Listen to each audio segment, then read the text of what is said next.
penalty that we can under state law. I'm here to cooperate. I'm here to work with the federal authorities as well as state authorities, fire department, state fire marshal, you name it. We're going to do whatever it takes. One of the things I would echo is that anybody out there who has any information, please provide it to us. We know in most of these crimes, individuals know someone or overhear someone speak in reference to this or may have seen something. Anything so slight, please notify us so we can apprehend the individual or individuals who may be guilty of these offenses. Thank you very much. Thank you.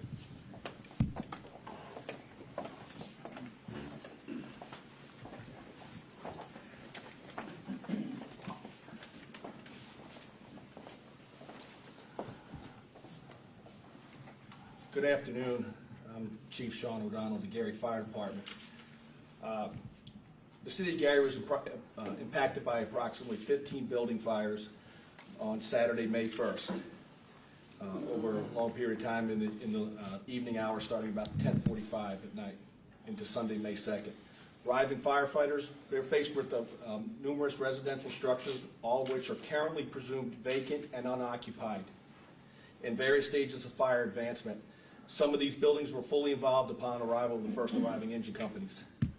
Firefighters worked feverishly throughout the night to contain these fires and reduce the risk of exposures to other occupied buildings and structures. We received assistance from numerous communities and are grateful to those firefighters for their help in responding, putting their own lives at risk to help the citizens of the city of Gary. So we're very, very thankful for our firefighters. They did a phenomenal job out there, and of our surrounding communities did a phenomenal job coming in to assist us. Each fire right now is currently being viewed as a separate incident at this time. To the public, it may appear that these fires could be the result of foul play. We understand that. This isn't a television show or a movie where we're able to quickly connect the dots and determine who done it. This will take time and extensive effort from our team of investigators, and we hope to come to a conclusion based on the facts gathered during the investigative process. For now, we are considering each of these fires to be suspicious. What we don't want to see is fires occur and jeopardize the safety of our citizens, much less that of our firefighters. Together we can make a difference and make Gary a safer place to live. Thank you.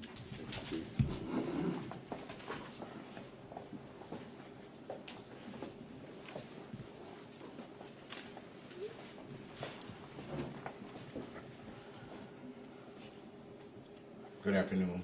I'm Brian Evans, Chief of the Gary Police Department.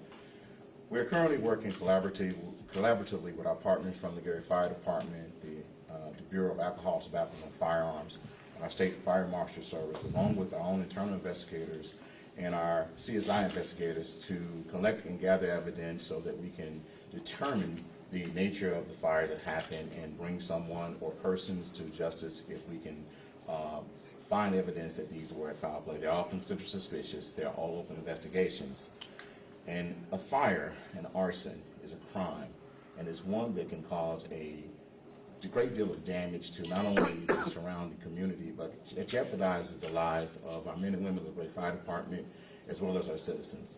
On this night, it was a very windy night, and we were just very grateful that no other structures caught fire, and that all of the structures that did catch fire seemed to be unoccupied or abandoned, and thus no loss of lives occurred from these fires. As I said, this is ongoing investigations, and we're also looking at the previous fires from a few weeks ago and since, and we're trying to determine if they're all connected or if they're all separate. Again, this is an active investigation. If you have information, along with the tip line that the ATF provided, we have a tip line here in Gary called the GPD tip line. It's 1-866-CRIME-GP. That's 1-866-274-6347. Thank you.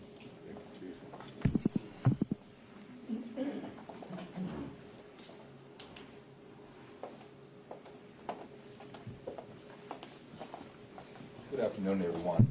On May 1st, I arrived on the first scene of one of the fires there shortly after 11 o'clock. Wasn't too long after that, I notified our mayor to make sure that he knew exactly what was taking place, and he did know exactly what was going on.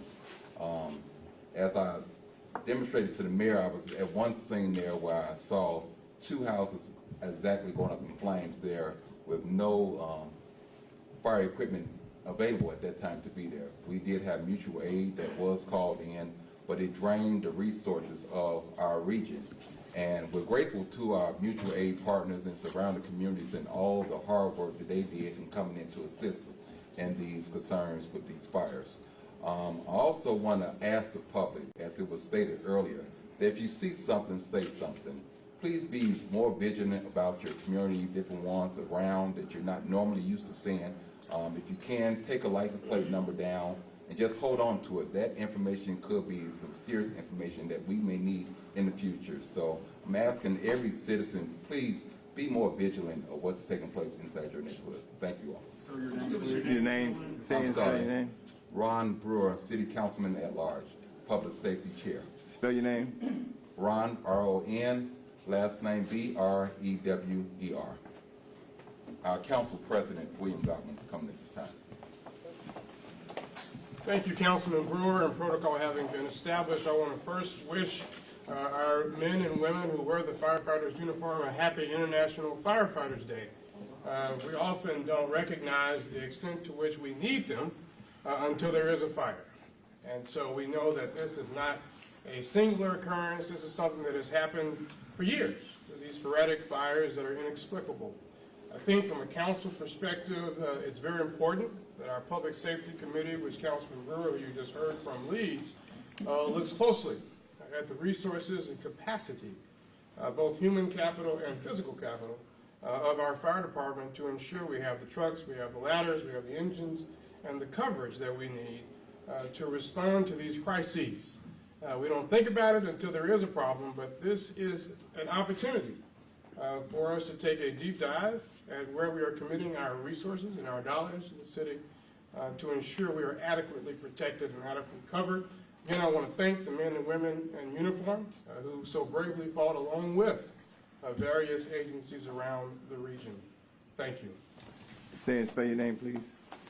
William Godwin, W-I-L-L-I-A-M, Godwin, G-O-D-W-I-N. Title. President of the Gary Common Council. And before the mayor comes up, there's a list of the speakers and the names that's found right in the back. So at this time, we'll take media questions, and please specify who the question is directed to. I think there's one in the rear. Hi there, this is for Chief O'Donnell. I'm wondering if you can tell us where these homes were located. The homes were located in numerous areas throughout the city. We'll leave that up to our friends from, our partners from ATF to specify what they would, the information we can give out, but it was in numerous areas throughout the city. Chief, can you talk about, there were some fires weeks ago, and then the council president also talked about fires over the years. Can you kind of talk about that a little bit, if you know, maybe just the fires from a couple of weeks ago? Yes, we had a few fires a couple weeks ago, some multiple fires in the middle of the night going at the same time. Our partners with ATF and Gary Police are also assisting us with those investigations to see any correlations to anything. Like I said, each fire is right now deemed at this time to be suspicious. And unfortunately, it's a common occurrence in an urban city that we've had fires over the years. I mean, it's with any type of inner city. We have the young lady over here, and then Ravi in the rear. I just wanted to know how many fires it was a couple of weeks ago. Approximately 7 structure fires. Thank you. Ma'am? Chief, I know that all these buildings were believed to be unoccupied and vacant, but are you aware of whether firefighters evacuated any nearby buildings that were occupied as a safety precaution? No, there was no need to evacuate anybody. Mr. Bergeron. Thanks very much, Mayor. Chief, can you describe anything about the evidence that suggests this is all suspicious and maybe that they're linked? No, sir, not at that time. That'll be for ATF to discuss, and we don't want to compromise any investigation. How different does the evidence look from previous situations? I'm sorry?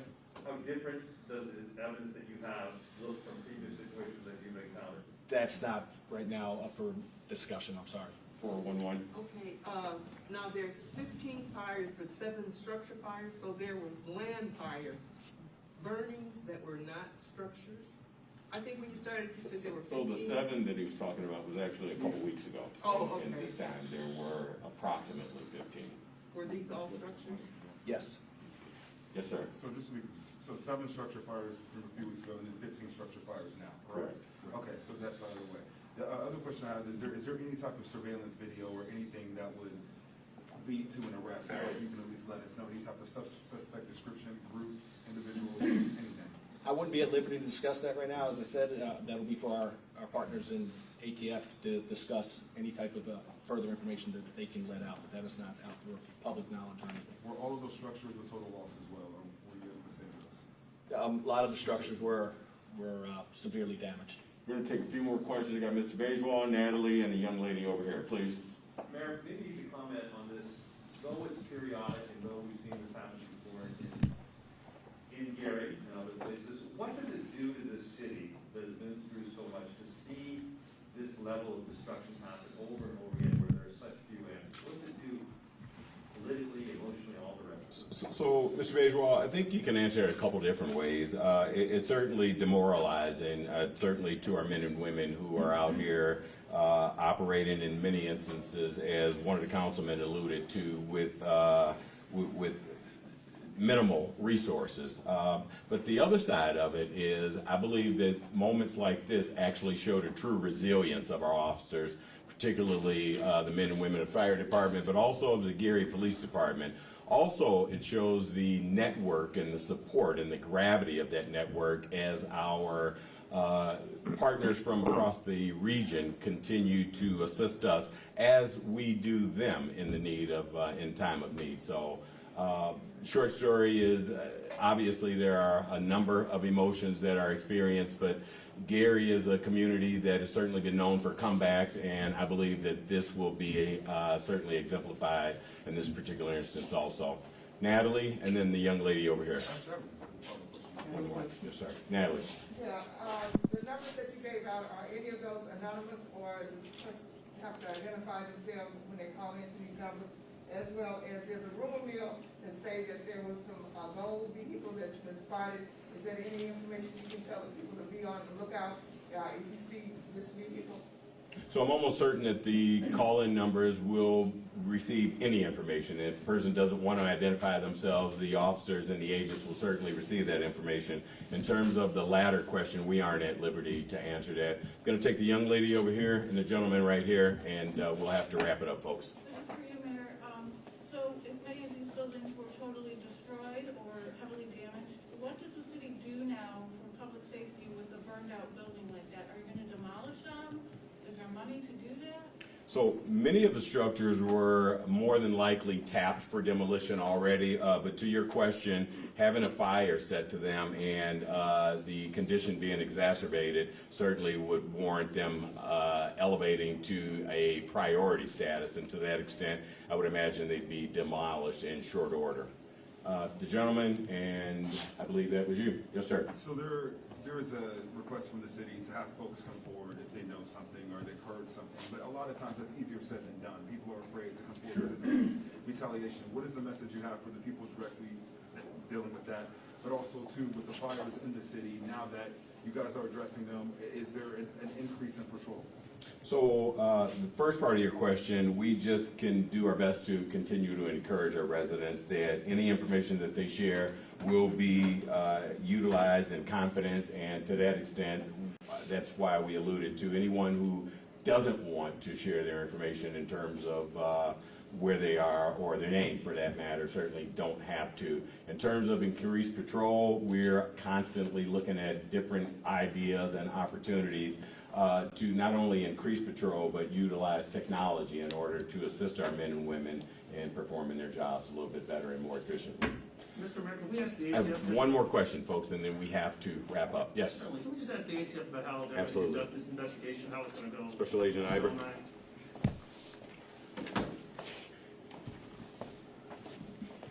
If you can just talk specifically about what we're doing with these 15 and these other 7, how you guys are going to conduct your investigation, if you can just give us a sense. Yeah, so right now I'd probably ask Chief Evans to come up here because, as I alluded to in in my opening there is, we're just assisting at this point. So this is really a Gary Police and Gary Fire. We're just lending our certified fire investigators to do some origin and cause and help them out. But these, we're just partnering with them. They actually have the lead in this particular case. Chief, can you kind of speak to what your officers intend to do, detectives? We created a team of investigators that include our investigators, our arson investigators, our CSI techs, along with agents from the ATF and state fire marshals to put a task force together to investigate this collaborative. If I could speak to the previous question, the tip line for Gary PD is an anonymous line, and you don't have to leave your name or identifiers in any of the information that you provided to us. We respect your right for privacy and the fact that people are afraid of retaliation, and thus those lines and any way you give us information is completely anonymous. Thank you, Chief. So at this time, we're going to conclude. I want to definitely say a special thank you to Special Agent Iber, Lake County Prosecutor Bernard Carter, our councilman who joined us today, certainly our police and fire chiefs, and of course to all of you for covering this story. Thank you for everything that you do, and thank you for everything that you will do for us in the future. Have a good afternoon. Thank you.